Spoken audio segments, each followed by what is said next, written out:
Lifestyle ব্লগে তোমাদের সবাইকে স্বাগতম। প্রতিদিনের মতো আজকে আবার একটা নতুন ভিডিও নিয়ে আসলাম। তাকে সারাদিনে কী করব সে ব্লগটা তোমাদের সাথে শেয়ার করব।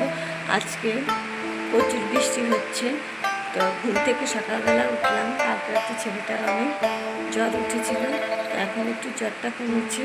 তো এখন আমরা চা খাবো, তোমরা দেখতে থাকো। কেমন কুয়াশা কুয়াশা মনে হচ্ছে, প্রচুর বৃষ্টি হচ্ছে। তো এখন আমি একটু ঘরটা তোমাদের ঘুরে দেখাচ্ছি। দেখো সব কাঁথাগুলো এখানে বৃষ্টির ভিতরে ধোয়া যাচ্ছে না, সেজন্য এভাবে মেলে দেওয়া হয়েছে।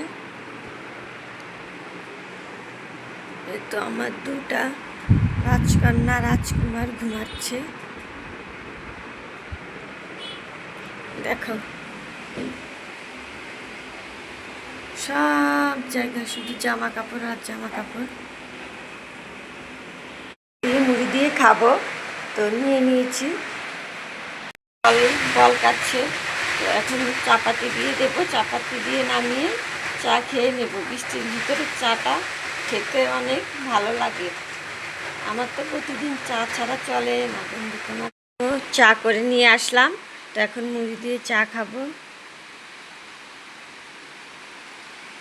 চার কালারটা কেমন এসেছে বন্ধুরা, তো আমি খেতে থাকি। ঠাকুর ঘরটা একটু শেয়ার করছি। অনেক দিন পর বাড়িতে এসেছি, তো এখনও ঠাকুর ঘর গুছিয়ে উঠতে পারিনি ছেলের জন্য। তো একটু নারায়ণ পুজো দিয়ে তারপর ঠাকুর পূজা দেব, সেই জন্য অপেক্ষা করছি। না, ঘুম থেকে উঠে গেছে আমার রাজপুত, এখনো ঘুম থেকে উঠিনি। তো ওকে এখন ব্রাশ করাবো। মা চলো ব্রাশ করতে চলো। বেশি কিছু রান্না করতে পারিনি। ইলিশ মাছ দিয়ে কলা দিয়ে রান্না করেছি, আর এখানে রান্না করেছি পেঁপেকে ভর্তা বানিয়েছি। তো পুরো রান্নাটা তোমাদের সাথে শেয়ার করতে পারিনি। তো আজকে রান্না এই, কারণ ছেলেটার প্রচুর জ্বর, সেজন্য কিছু শুকানো যাচ্ছে না। তো ছেলের জামা কাপড় এখন ইস্ত্রি করার জন্য নিয়েছি। ছেলে আমার ঘুমাচ্ছে, আর মেয়ে স্নান করতে ঢুকেছে। ইস্ত্রি করা শেষ, এখন গুছিয়ে রাখবো। মেয়েকে ভাত খাওয়াবো, সাথে আমিও ভাত খেয়ে নিব। বাজার, এটা আমাদের বাজার। তো আমরা বাজারের উপরেই থাকি।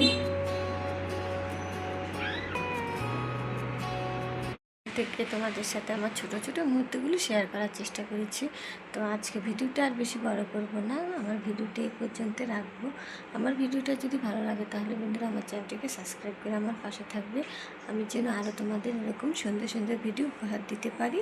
আজকে এই পর্যন্ত, সবাই ভালো থেকো, টাটা।